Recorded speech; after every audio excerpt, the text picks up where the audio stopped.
বাড়িতে এসে জানতে পেরেছি যে কয়েকটা জমি পরেই হচ্ছে এটা ক্ষীরা ক্ষেত আর বিশাল তরমুজ ক্ষেত আছে। তো স্বাভাবিকভাবেই দেখার ইচ্ছা হচ্ছে। চলুন দেখি কী অবস্থা।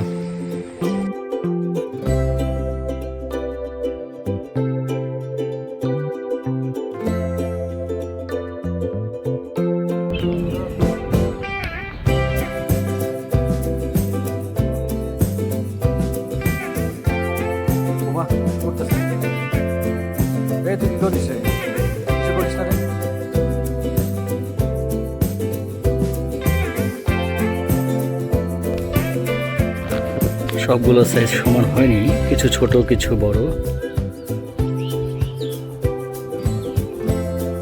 ফলন কেমন হয় এখনো বোঝা যাচ্ছে না, লাভ হবে নাকি লস হবে। আশা করছি তারা লাভের মুখ দেখবে। পাশেই হচ্ছে ক্ষীরা ক্ষেত।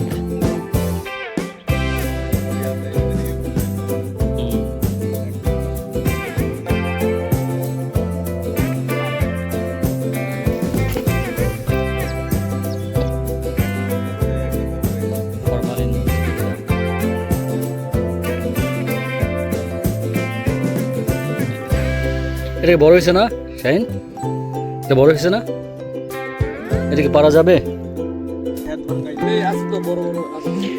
বড় বলতে কি আরেকটু বড় হবে মনে হচ্ছে এগুলা।